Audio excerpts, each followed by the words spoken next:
Okay, so let me just do a little bit of an introductory nuts and bolts of how to operate today. So I just mentioned you can pull up your chat by hovering over the bottom. Brian Mills will be our technical producer today, and he will be muting folks if we need to. And if you could also just mute yourselves, so that way we don't have any background noise when Navyn and the group are speaking or when others are speaking. So if everyone could just try to practice doing that now, that would be great.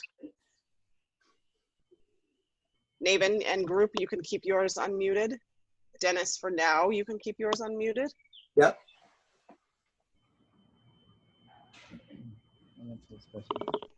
All right, so I say we go ahead and get started. My name is Michelle Saunders, and I am a partner of College Unbound and working to connect College Unbound to employers in our state. I've also been it's been my pleasure to be a host of this, well, it's not summer yet, but a series to inspire Rhode Islanders.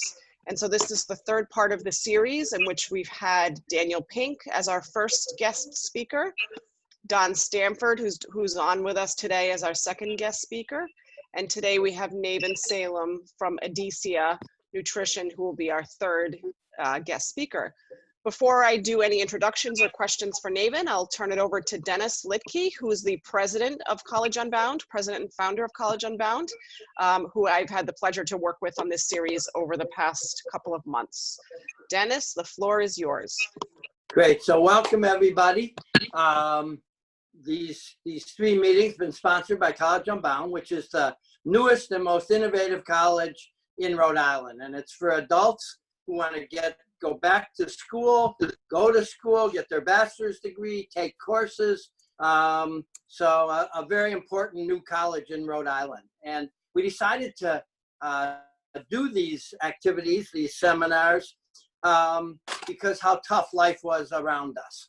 We had the COVID-19. Sorry to say the George Floyd death just kind of set us all back.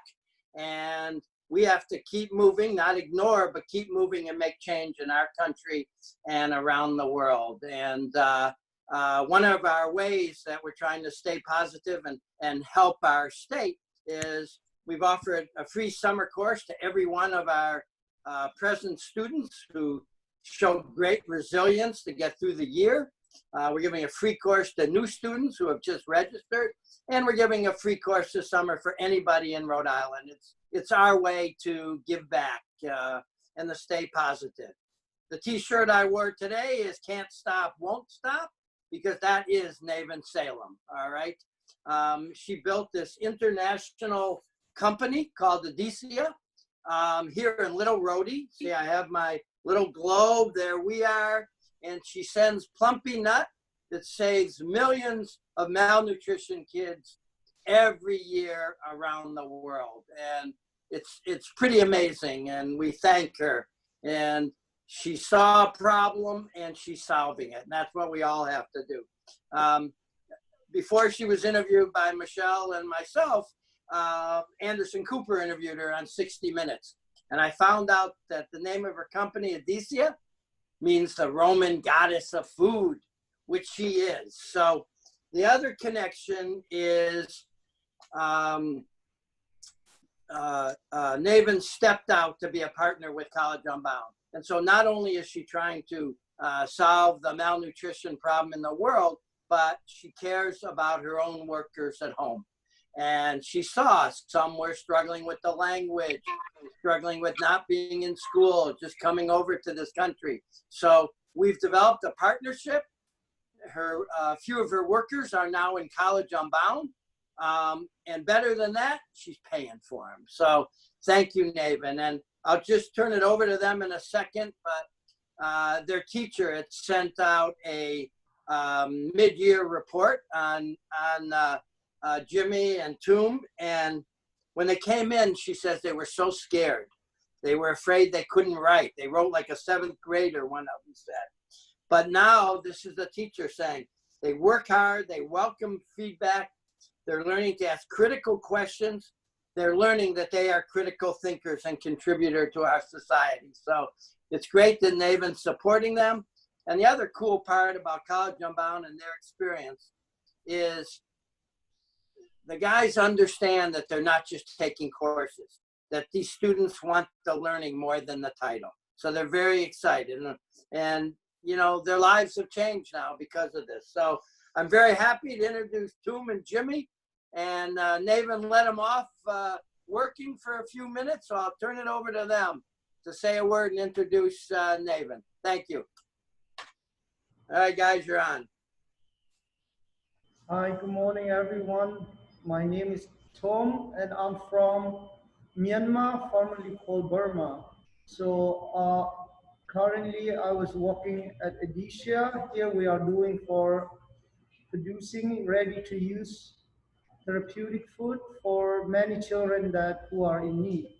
So, being working here at Edesia, I was so grateful that especially to working for, I'm very lucky to have who is very kind and caring for us, our employee, and to allow us opportunity to go to college and Bowne for continue to learning for my education. And also as college and Bowne, we were so lucky to meet a lot of good people, teachers who are helping us or to growing up in many ways in our lives. So I just want to say thank you to everyone and nice to meet you all. Thank you. Okay. My name is Jimmy, and I'm the lead of Edesia.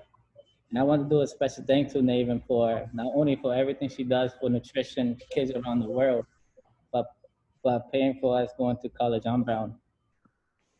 We had learned a lot from the writing, from reading to a whole different level compared to everything else. And I want to thank Jose for mentoring me, making sure I'm in the right path and pushing me to be better. And I appreciate everything she done for us. Okay. Thank you, guys. Beautiful. All right. Woo-hoo. That was the hardest part of their day, Dennis. They're like, please. I know. Right? Beautiful, guys. All right. Thank you. And go free. Thanks, Jimmy.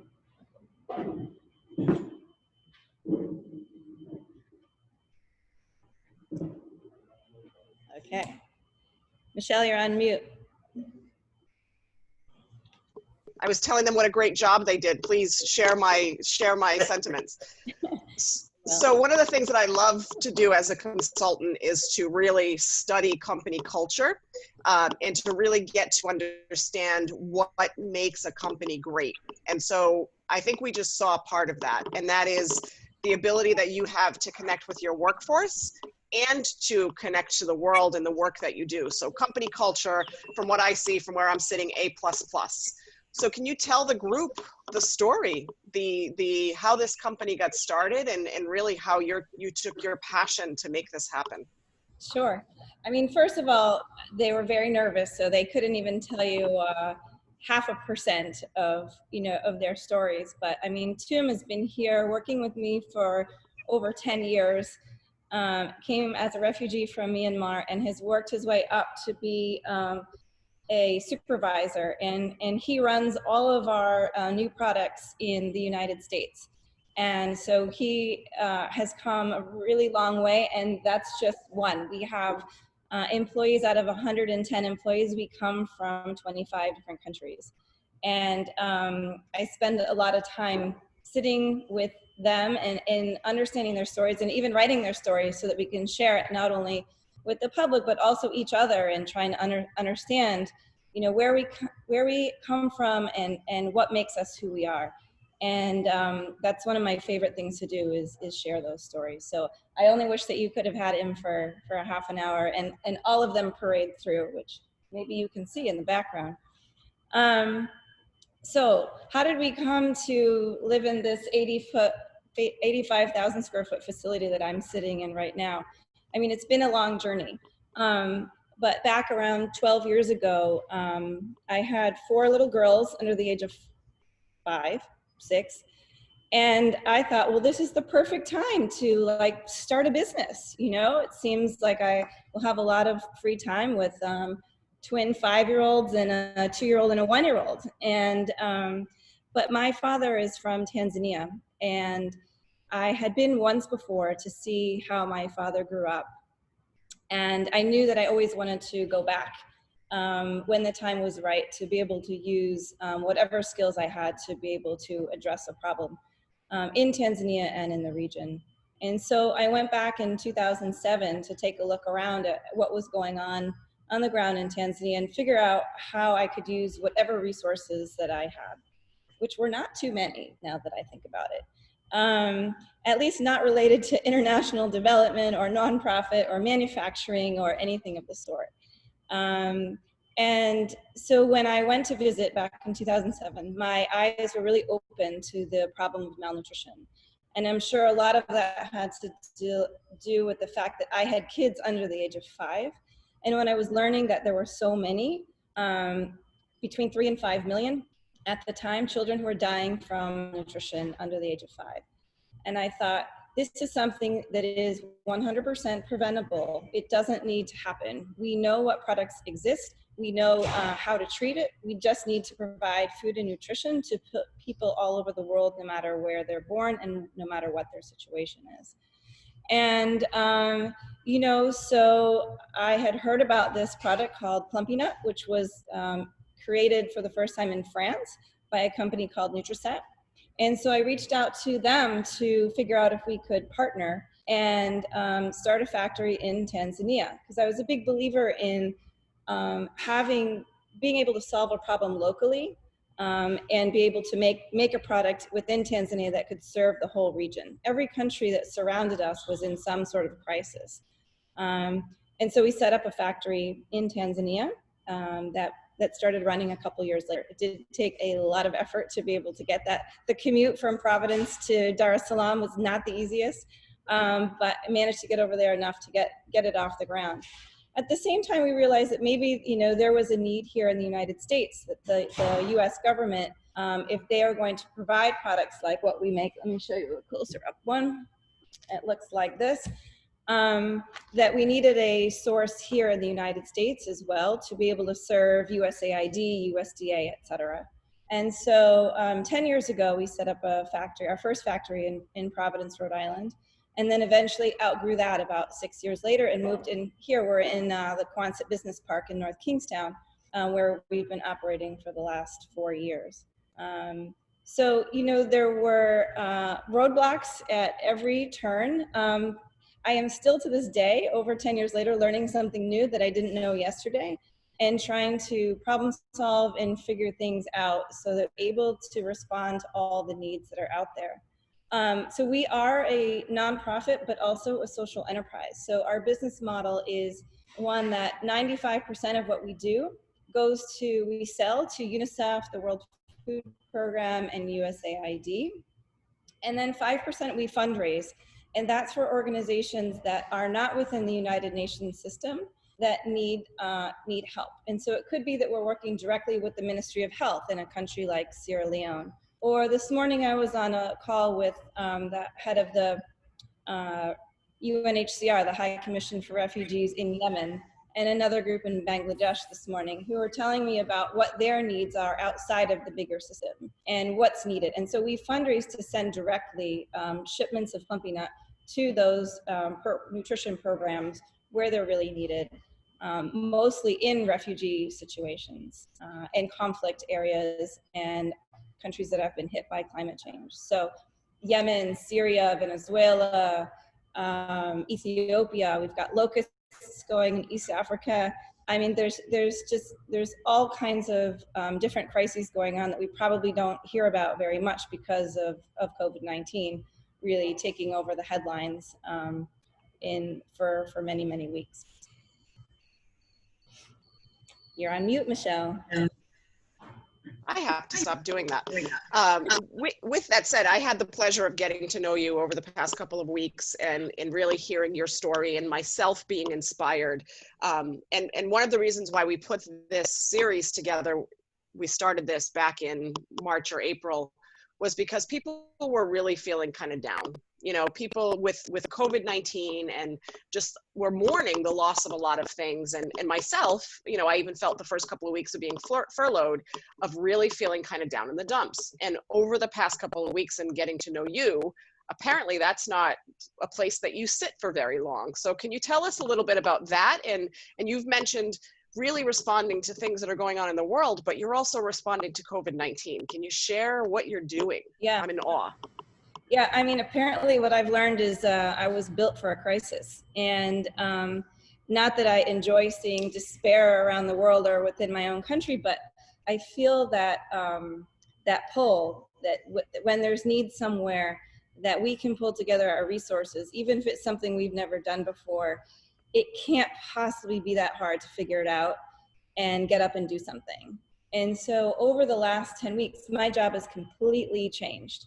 In a number of ways. You know, the first thing was we realized that we needed our own PPE and that we needed masks for the entire state of Rhode Island.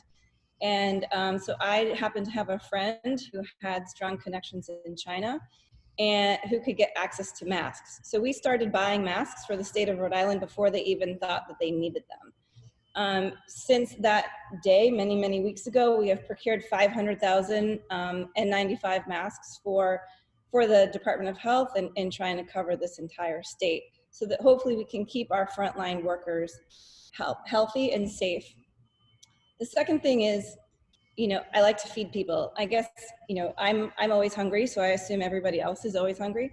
And so the one thing I know how to do is feed people. And so we kept filling up my minivan with whatever we had in the warehouse and dropping it off to places like Amos House, Crossroads, Providence Public School Systems, Rhode Island Hospital, Meals on Wheels, like Women's Refugee Center, and anywhere and everywhere that I could think that this person must be really busy right now. We need to keep them safe and fed, or this person must be really at risk and we need to do something to help support them in this time. And honestly, I don't understand why everybody on planet Earth is not, this is the most fun that you could have. It's like being Santa Claus every single day. So, and I get a workout at the same time, lifting crates and containers and boxes every single day from here to wherever I feel that that there is need. And so strangely, I have had so much fun trying to figure out ways that we can help that we never helped in the past. The other thing is, I've had the opportunity to work side by side with Toom and Jimmy. I've been working second shift, packing boxes. I work with our US product, also packing up things to go out for deliveries, and working in the warehouse sorting these masks for, you know, a couple hours every single day. And that has allowed me to really get to know my team even better than I thought I knew them in the first place. And that's been a really an honor to be able to work side by side for them, not in the position of being their boss. And so it's been tons of fun trying to do that. And then lastly, we said, you know, how can we pivot our business to be able to respond in the US? And what do we think we'll see in the future? So several weeks ago, like everyone, we've lost track of time. Maybe 6 weeks ago, I said, I wonder what's going to happen in the future. And so I looked into my crystal ball, which is China, to see what's going on over there, and noticed that, you know, there's interruptions in the food supply chain. And maybe what if that's going to happen here in the US? And before the mute your sorry, thanks. You know, are there going to be lines at food banks, and are we going to see interruptions in the food supply chain? And so I said, let's just take a chance. Let's convert one of our pieces of equipment to make something new. It's not that innovative from a product standpoint. We were going to make plain, boring peanut butter. But plain, boring peanut butter is a very cost-effective, known commodity in the United States for organizations that need ready-to-eat, easy to distribute, very low-cost product. And so the team went to work, figured out the technical requirements, the formulation requirements, everything that we needed to be able to make this new product. We partnered with Chobani, and within like a couple weeks, we made this brand new product, which is peanut butter. I know it's hard to read from the screen. I can read it to you. But So, you know, we made all of this and we still didn't have an order yet. We weren't really sure where it's going to go. I've been calling FEMA and USDA and other organizations, and we ended up selling 4 pallets to the Boston Food Bank. And then Chobani and Edesia partnered together to make another 17 pallets, which are being distributed next week, mostly in New York, a hint of Rhode Island, but New York is really where we're seeing the most need in terms of food banks. And then a tender came out from the U.S. Department of Agriculture, and we applied for it. And we've never applied for anything in the U.S. like this before, only international. And we found out last week that we were awarded this contract. Butchie, I'm on a Zoom call. And so we beat out all of the competitors that are the normal people who are in competition for these types of contracts. And we added the United States of America as our 55th country that we are able to serve. So the team was beyond energized to have a new project to work on. The collaboration between all the different teams was really amazing to watch and energizing from a morale perspective. That really was fantastic from all different levels. And so that order is being produced right now. 2.6 million of these little packets going to school departments and food banks across America. I know you mentioned Providence Schools was one of those departments, right? Providence was one that we donated personally to. So when we collect donations here at Edesia, we choose where we want it to go. For the government, they're choosing where it goes. And so a lot of it is going to the West Coast, to California and Oregon and places like that. So how do you mentioned that you love a good crisis, you like the pivot, you're raising children, you're a businesswoman, and you're incredibly humble through the process. So we've been asking you questions and putting the word out there about what you're doing. I'm amazed at how humble you are. And I'm also thinking about how you said TUM has been there with you for 10 years. And that's a long time for employee engagement and to keep people on in this day. So what is it as a businesswoman that you're doing to engage your team to follow you? You know, what is that? And Don was on a couple weeks ago, and very similarly that a leader is someone who has followers, right? That's really what the definition of a leader is. So what do you think it is, Navyn? I know you're humble, so try to not be so humble and maybe share what's your secret. I think TUM and many others who have been here for 10 years certainly deserve a trophy for putting up with me for 10 years. I mean, they know me as the crazy person who comes in the office and says, I have an idea, and then they all want to run away as fast as possible. But then when they have a chance to listen and say, okay, maybe we'll see what this crazy person is talking about this time, and let's give it a try. And so I think, you know, we're constantly trying to innovate and change and evolve to what's going on in the world. And if you were to interview Edesia employees and ask them how they would describe Edesia, the first word that they would say is family. And we look out for each other like we're family. Jimmy and TUM have both been to my house. I've known them for years. I know their kids. I know their deep stories. And I think that those types of relationships are just really important in keeping people working hard and motivated. And I can't tell you how many times, you know, TUM will just come to me and say, I am just so grateful for this opportunity, because he's leading the way of Edesia, and all the new things that we are producing are on him. And so that's exciting for him. And I think that, you know, I try to give everybody here that opportunity to really shine and figure out, you know, what they're great at and how can I help them to be successful. And I'm sitting here in this Zoom room with some great leaders. So from Dennis to his crazy ideas to start the Met or College Unbound, from Don Stanford, from, you know, he talked to career pivots and really the work that, and I'm in awe of the work that has been done at GTech IGT. Lauren is on the line. And so where do those ideas come from, do you think? I know I'm putting you on the spot with that question, but like, where do the crazy ideas stem from? You know, like, what is it? Are you born with that, or does that, you know, did you learn that? I think it's really important to always be wondering and going into places and trying to be proximate as much as possible. And so for me, normally that means, going off to Bangladesh or Sierra Leone and seeing up close and personal what's going on and trying to understand and trying to put myself out there in situations where I can be learning all the time. And the more, quiet time that I can have to be able to go and look into the world, the ideas just come in. It's like you can't stop them. But if you're consumed with the day-to-day and what's the production schedule today and are orders coming in on time, that is the job I used to have. That doesn't allow the ability to have the space in my brain to be able to think about what's next, what do we see far in the future.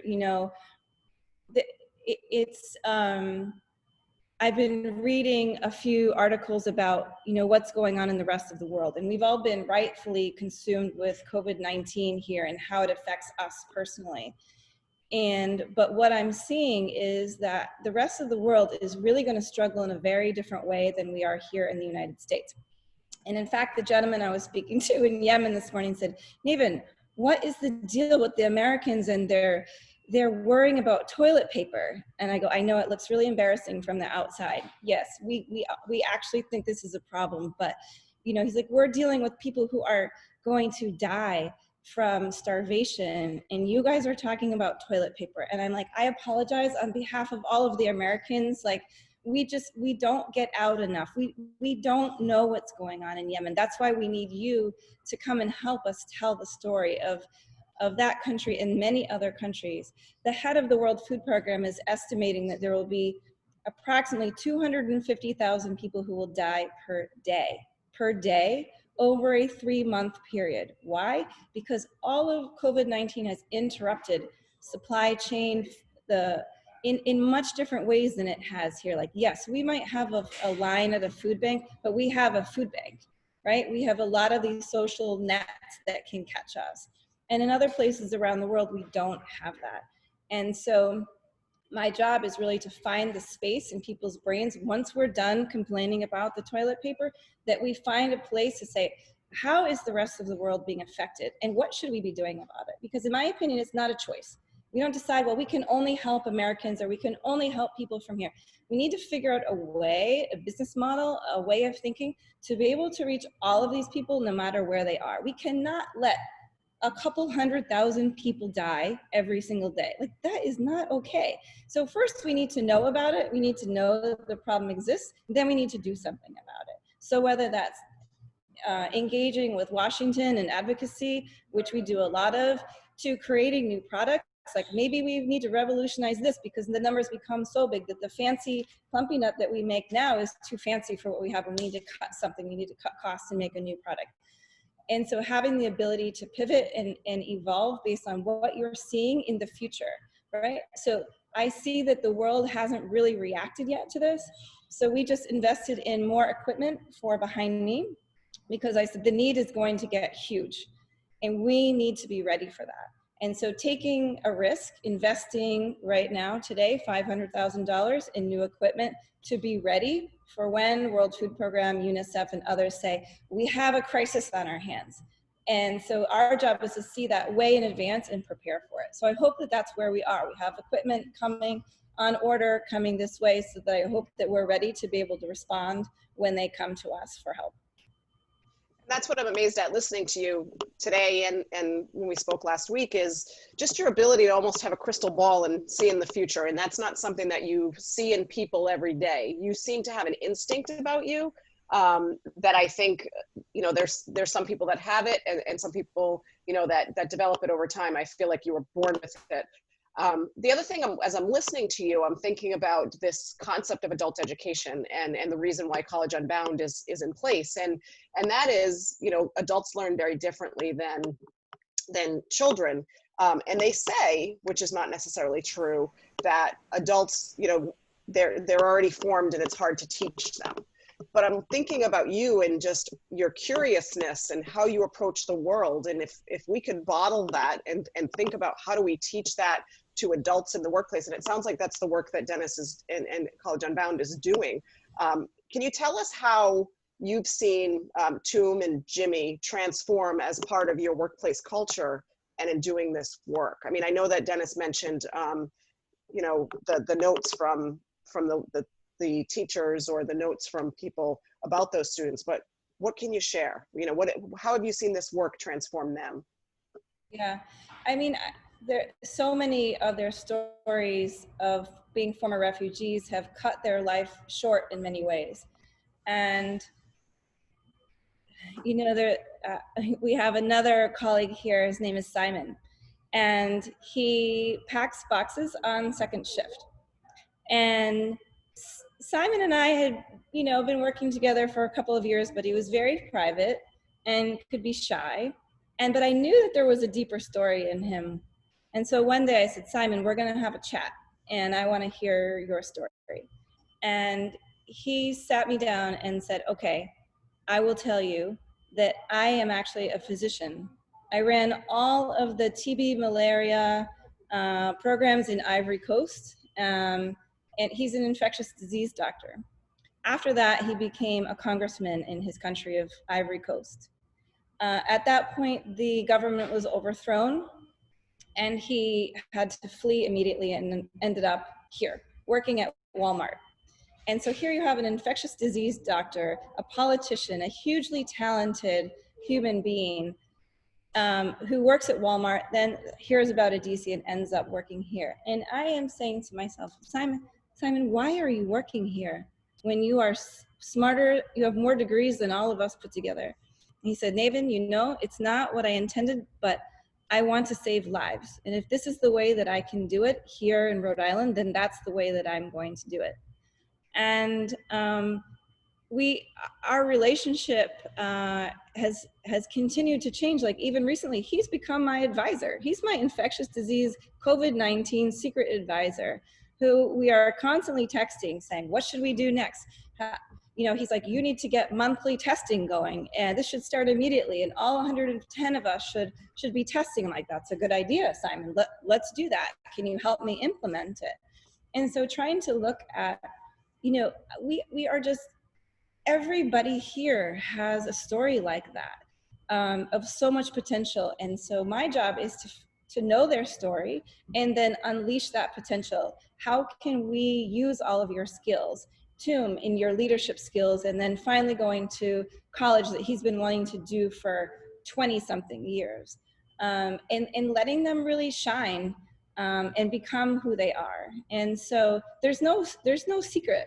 I think just having conversations with people and asking questions and being curious all the time, it just allows all of this to just happen without really much effort. What I'm amazed at is you see people, and that's what when I teach leadership, I tell them it's really about seeing people, and that's how you get them to see you and get them to follow you. And so I'm really hearing that you see people, which is pretty amazing. How do you stay motivated? So as I mentioned, you know, you've got this pivot mentality. How do you stay motivated? How do you keep your family motivated during times like this? Ooh, family, now that's a totally different question.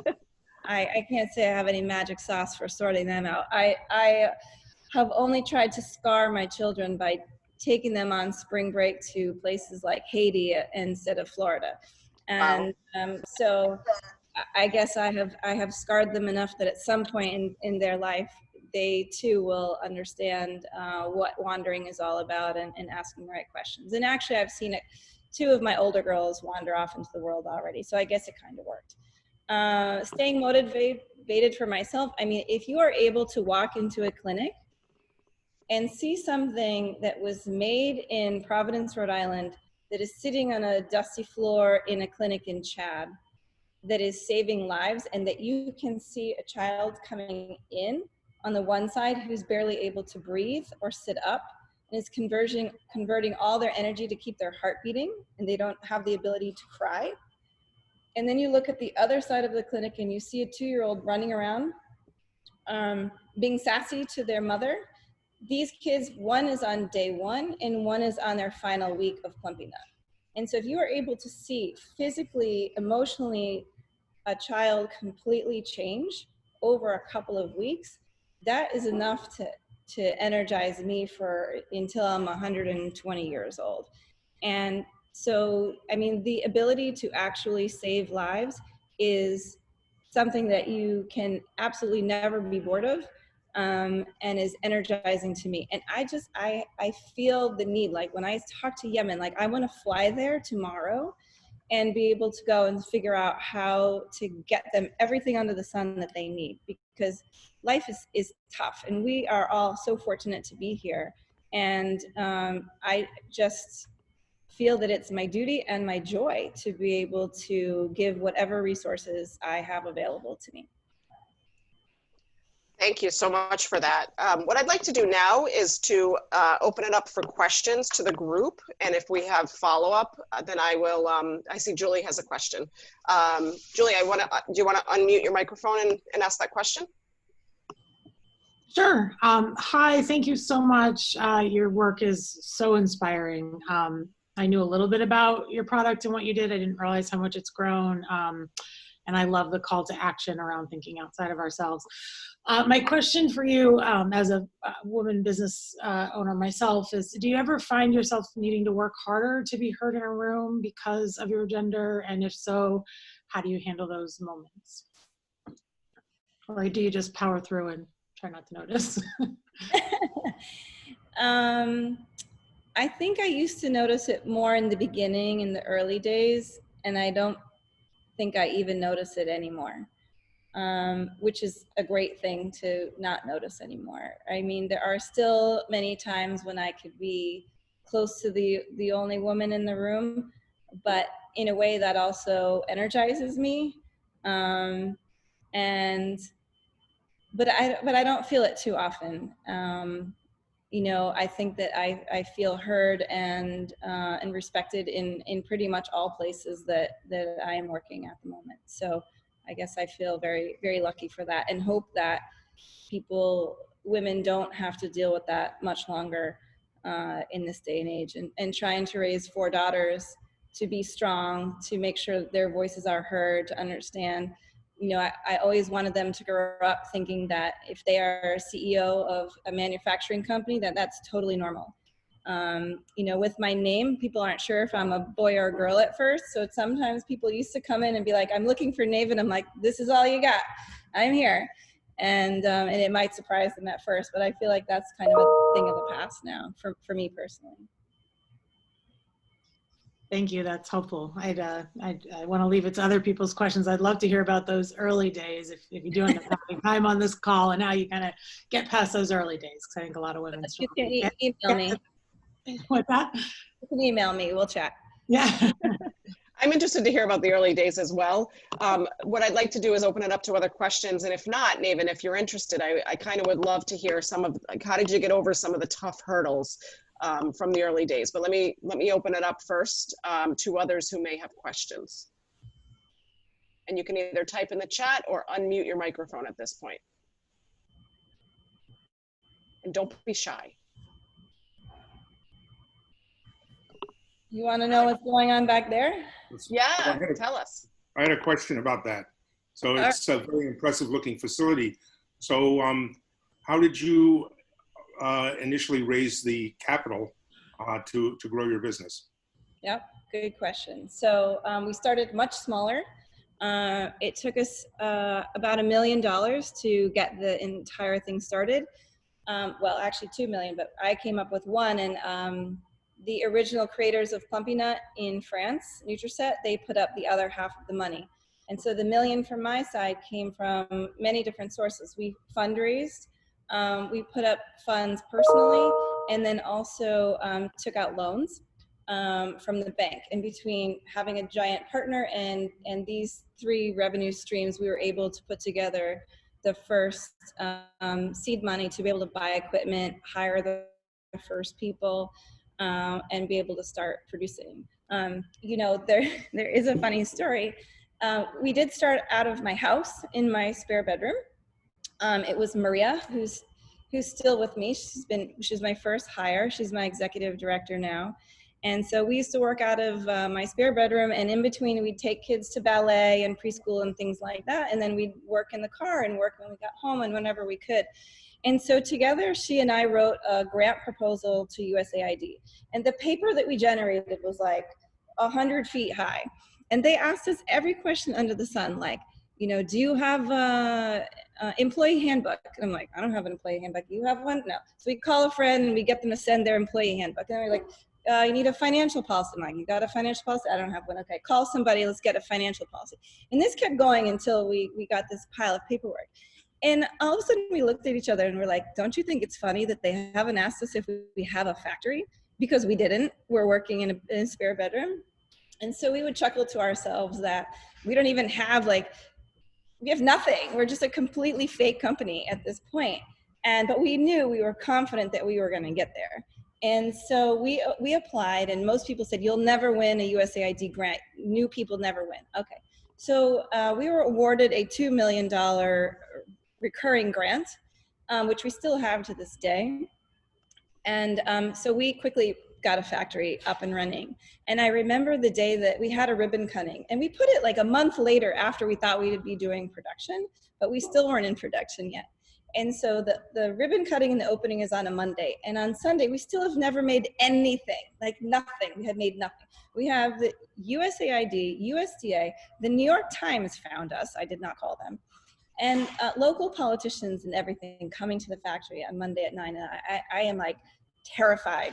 You know, not only do I have to give my first remarks, I was a very nervous public speaker in my early days, and we have all these bigwigs coming. So I am giving them a tour.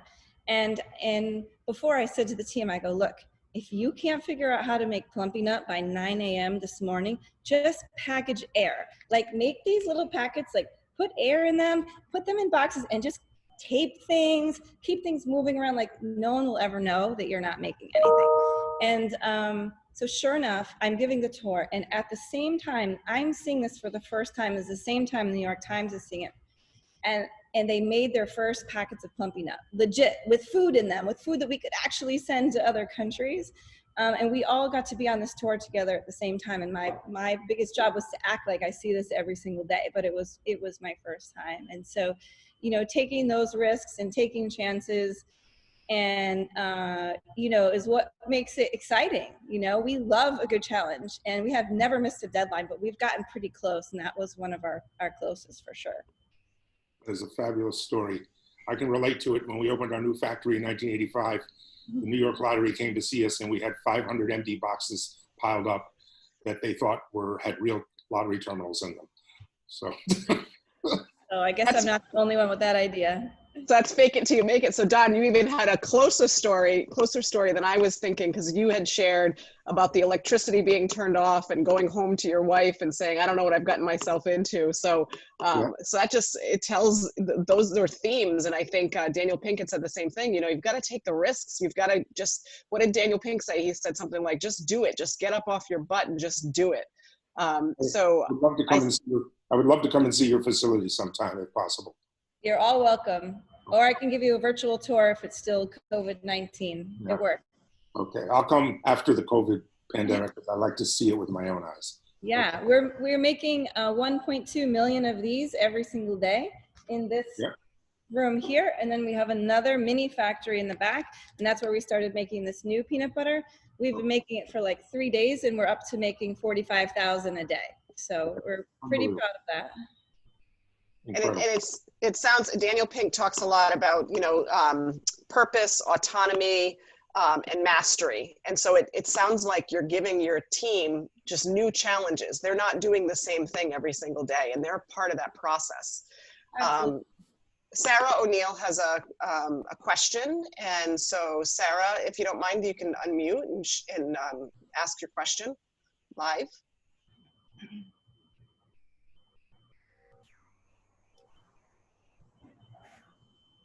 Sure, sorry about that. So Navyn, your story, just everyone at Edesia, the work you do are so amazing. And you do have a very big ranging mind, and you wander literally and figuratively. So I'm wondering, do you have any moments where you end up framing the malnutrition issues around our planet as sort of coming from large systemic problems, poverty, political injustice? I realize that's not your focus area of work, but I am curious of, you know, when you, if you ever have those moments, kind of what work do you all then do in those spaces? Yeah, that's a tough question. I mean, the majority of the root cause of why we need to be in these countries is war, conflict. That is pretty much the number one reason. If I could figure out a solution to world peace, I would love to figure that out. You know, I mean, I think it demands the world's attention. You know, when you look at some countries, they might see it through the lens of famine, but the famine is being caused by conflict. And so these are at least man-made problems that we need to get behind and figure out how to solve these and not let these continue, these wars continue in Syria and Yemen. That's on my brain today. But you know, and these larger, the amount of refugees on the move. I mean, it's 70 million people who are on the move. Why? Because, mostly because of conflict and a need for safety. You know, these are things that we can figure out. We must be able to figure them out. I can't, you know, it's my job to stay focused and stay in my lane to be able to be aware of all of those things that are causing that. I mean, if you talk about poverty though, one of the reasons that I decided to start in Tanzania is how can I wanted to be able to create jobs. And economic development is very important to me. And that's, you know, when I went on my first kind of research trip in Tanzania, one of the things that I wanted to look at was this business in northern Tanzania, and it was a factory. And this factory employed 3,000 women. And there was a line out the door because these were jobs that were valuable, right? And so I was picturing every woman sitting at their sewing machine. They're earning a paycheck. They get to decide, what do I need? I need shelter, I need medicine, I need education, I need clothing. I decide as the mother of this family what I need to spend my resources on. And that visual was beautiful to me. And I wanted to be able to create jobs. Now, the extra cool thing about this particular factory is they were making mosquito nets. Wow, they're using business to solve a massive global health problem. How incredible is that? And so I stole their business model. And I was like, I want to create jobs, but I see a different problem that's not being addressed in malnutrition, so we can set up peanut butter factories, something I never thought I would be involved in my entire life, to be able to solve a global health problem, but through economic development. So we have a network of factories across Africa and beyond. So in Ethiopia, in Niger, in Burkina Faso, in Haiti, in India, etc. And so we're all part of this group that help each other, because we want to support local businesses as well that create these products. So they're in malnutrition hotspots. So the delivery time is short, but more important, you're creating jobs for a couple hundred people in these countries. And we're using local raw materials. So we want our peanuts and our milk powder to come from the country, if not the region, whenever possible. And so then those supply chains are really important in another form of economic development. So the poverty issue that you bring up, I feel like, yes, we can have an impact there, and that's very top of mind. War, I haven't figured that one out. If you guys know, I'm willing to try something, try anything, but that's a tough one. I see another question in the chat, so let me see. Julie, that's yours. Do you want to unmute and talk? Oh, no, it wasn't a question. Just I really appreciated being reminded to stay in my lane. I can try to do too much. So that's important. And I love that you're doing something at Edesia, just a specific thing really, really well. And then bringing in other things you're naturally passionate about that fit in, like economic development, and putting some focus there. But that's a good reminder for me. Thank you.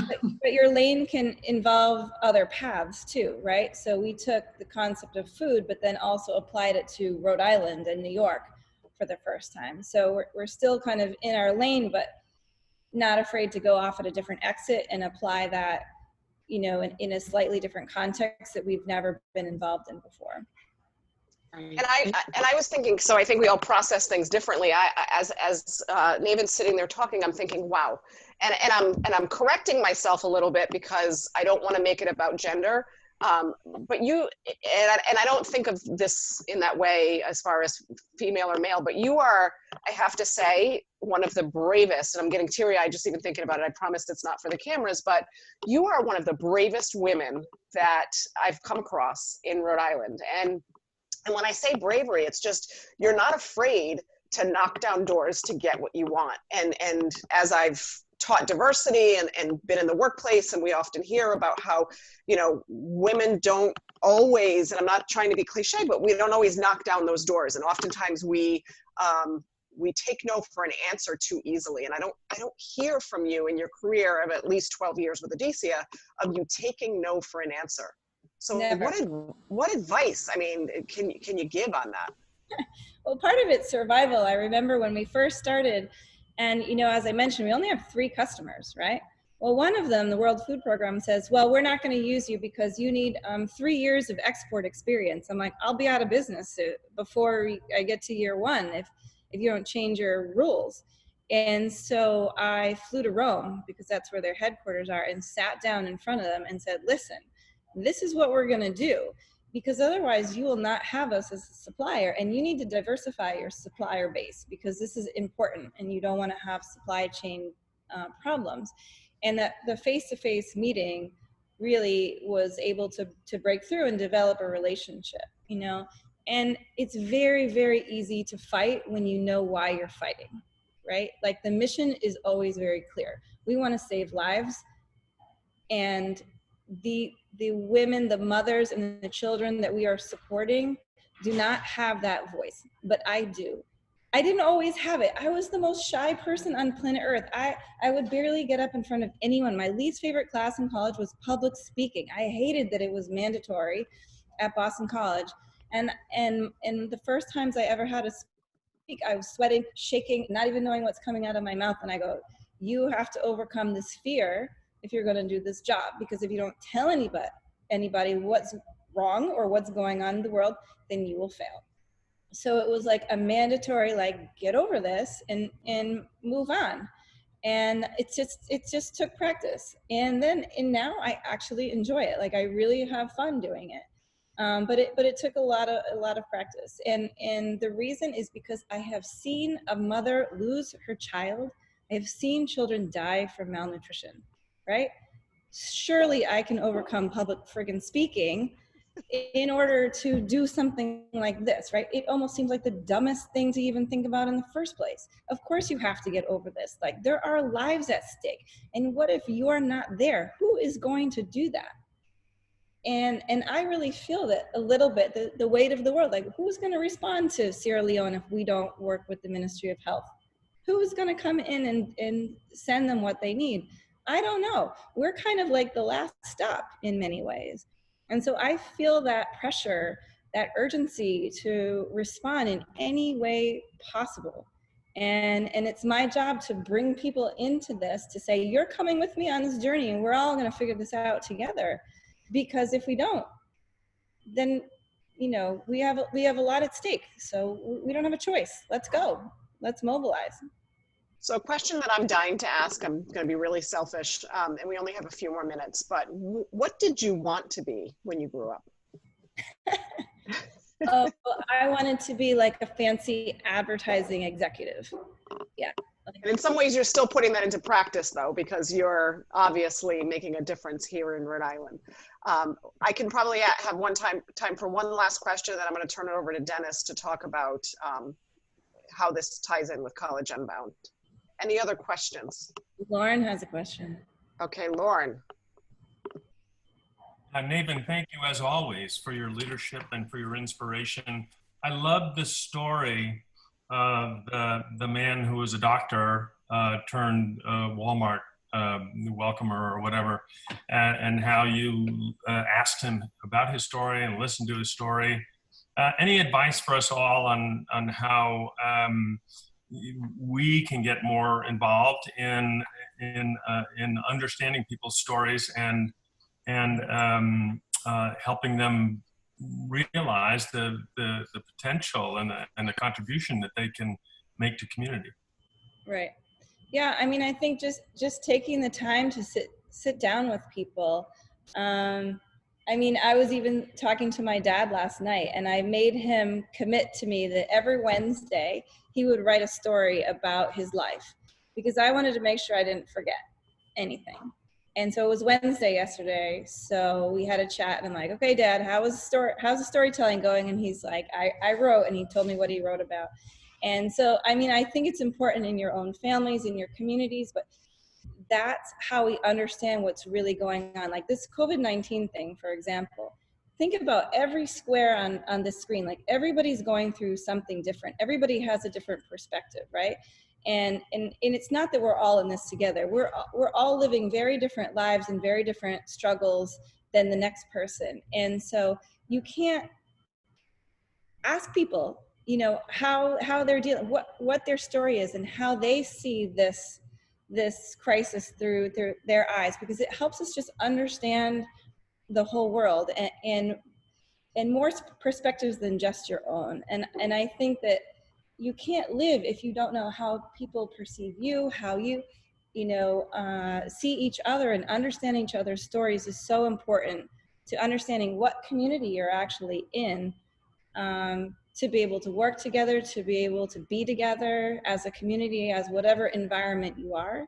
And so storytelling is really important. And also getting like these guys, like something that College Unbound is helping with is having people be able to tell their own stories too, and having the confidence to be able to tell your own story to others, and understand the value of you as an individual, and that the rest of us want to hear about who you are and what you stand for, and where you stand in the world, and from that perspective, what do you see? I agree. I mean, a round of applause, and Don, who was our last speaker, wrote a comment, what a fabulous guest, and I agree. I often listen and I get so inspired and I forget that I'm supposed to be the moderator, so you've inspired me today, and I agree with Don. You've been absolutely fabulous, and I hope that, I hope you don't mind, I may reach out to you for another initiative as well. With that said, I have to turn it over to Dennis at this point. We're already at 11. Dennis, take us home. Thank you. Yeah, well, I don't want to say much. I cried many times during this, so I held my hand up here. I guess your story's moving. I've known you for a while. I've heard it, but it's still moving. And to me, when I think of my own organization, I think, I'm hoping everyone watched it, or if not, I'll send it to them later, and to have a discussion about it tomorrow, because everything you're saying is inside everybody in some way. You had all the pieces together and you took it, but everyone's got that little bit of drive, and a lot of the questions were, how do you move forward? So I think incredibly motivating. So besides the work you're doing in general, I think you have a great role in helping other human beings understand the need and the why. Like you said it, once you understand why you're doing this, the motivation ain't hard. You got a job to do. You watch kids dying. Right. We watched at College Unbound 113,000 adults in this state that haven't finished their degree, and they're brilliant. They haven't dropped out of school. Other stuff got in the way. So because we know we're there to help them, it ain't hard. So I thank you. I thank you for sending us and supporting Toom and Jimmy and other students, and this is just the beginning. Thank you very much. And if you want a free class and get going, go to College Unbound website. Woo-hoo! Bye-bye. Yes. Bye, everybody. For all that you do. Thank you, Navyn.